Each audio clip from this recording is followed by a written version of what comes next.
तलाट्याला आलेले प्रश्न आहेत बघा. 56 किमी अंतरावर असलेल्या 2 ठिकाणाहून 2 व्यक्ती एकमेकाच्या दिशेने गाडी चालवतात.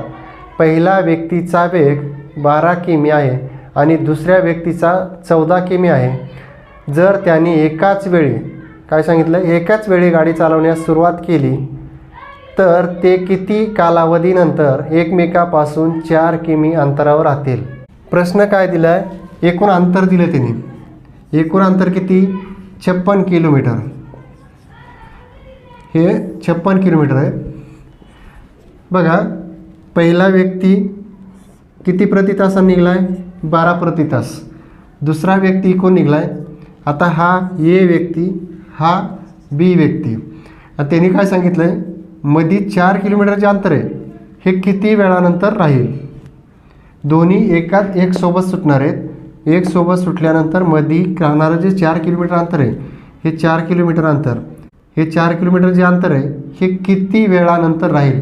आता ह्याचा दुसऱ्याचा व्यक्तीचा किती वेग आहे, व्यक्तीचा वेग किती, 14 किमी प्रति तास आणि पहिल्याचा 12 किमी प्रति तास. बघा आता हे एकूण अंतर आहे. एकूण अंतर किती, 56 किलोमीटर वजा 4 किलोमीटर केलं तर राहिलं किती, 52 किलोमीटर. तर बघा ह्या दोन्हीची बेरीज केली तर दोन्हीची बेरीज किती येते, 26 येते. मग 26नं ह्याला भागल्यानंतर 26 दोन्ही 52. मग किती वेळानंतर, हे 2 तासानंतर इथं पोहोचेल. 2 तासामध्ये आता बघा 14 दोन्ही 28 आणि ह्याचं 12 दोन्ही 24. ह्यांची बेरीज किती आली, 8 आणि 4 12 आणि हे 4 आणि 1 5, 52 किमी. मग एकूण 52 किमी अंतर त्यांनी पार केलं आणि त्या दोघांच्या मधात राहिलं 4 किलोमीटर. तर अशा पद्धतीनं ह्याचं उत्तर आहे किती, 2 तास. 8 संख्येची सरासरी 72 आहे. जर ती संख्येच्या बेरजेच्या 1/16 असेल तर सर्वात लहान संख्या शोधा. तर बघा एकूण संख्याची सरासरी किती दिली, 72. किती संख्या आहेत, 8 संख्या आहेत. मग 8नं 72ला गुणल्यानंतर किती येतं आहे, 8 दोन्ही 16, हा चाला 1 आणि 8 साठी 56 आणि 1 57. मग किती आलं, 576. तर हे 576 आहे ना, तर 576 1/16 हे काय, 1/16 पट कोणची पहिली संख्या सांगितली. मग 16 1 16, 16 2 16 त्रिक 48. 48 प्लस 48 गेले, राहिले किती 9. 16 सख्खी 96. मग सर्वात लहान संख्या कोणची, 36 आली. ह्याच्यानंतरचा प्रश्न बघा.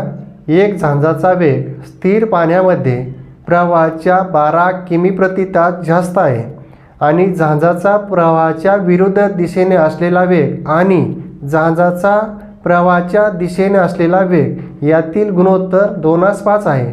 झांजाचे 9 तासात प्रवाहाच्या दिशेने पार केलेले एकूण अंतर काढा. तर बघा काय काय दिले ते बघू. त्यांचं प्रमाण किती दिले, 2:5 आणि झांजाचं काय दिले, स्थिर पाण्यामधील प्रवाहाच्या वेगापेक्षा झांजाचा वेग 12 तास जास्त आहे. बघा आता प्रमाण कशाचं दिलं आहे, प्रवाहाच्या विरुद्ध दिशेचं किती, 2 आहे प्रमाण. आता स्थिर पाण्यातलं प्रमाण दिलेलं नाही, स्थिर दिलेलं नाही तर ते काढू आपण. आणि प्रवाहाच्या दिशेचं वेग प्रमाण दिले, प्रवाहाच्या दिशेचा वेग प्रमाण किती, 5 दिले. आता ह्या दोन्हीचं फरक किती, 3 आहे. मग ह्या दोन्हीचा फरक ह्याचं आलं स्थिर पाण्यातील प्रमाण. तर बघा आता ह्या दोन्हीचा स्थिर पाण्यातील आणि प्रवाहाच्या दिशेच्या पाण्याचा फरक किती, 2. आता ह्या 2चा आता त्यांनी सुरुवातीला दिलं तर बघा स्थिर पाण्याच्या वेगापेक्षा बोटीचा वेग किती जास्त आहे, 12ने जास्त आहे. मग आता ह्या पाण्याचा प्रवाहाच्या दिशेच्या पाण्याचं किती प्रमाण, 5 आहे. मग ह्याचा तिरकस तर 5ला किती, तर 1 तासाचं आपलं अंतर निघेल. 5 गुणिले 12 छेदस्थानी 2 बेसकून 12, ह्याचं किती आलं, 30 आलं. तर बघा आता हे 1 तासाचं आहे. आता बोटीनं प्रवास किती केला आहे, तर 9 तास केला आहे. 30 गुणिले 9 एकूण किती झालं? 0ला 0 9 त्रिक 27. एकूण अंतर किती झालं? 270 किमी. तर असेच नवनवीन व्हिडिओ पाहण्यासाठी आपल्या यूट्यूब चॅनलला सबस्क्राईब करा, शेअर करा. धन्यवाद.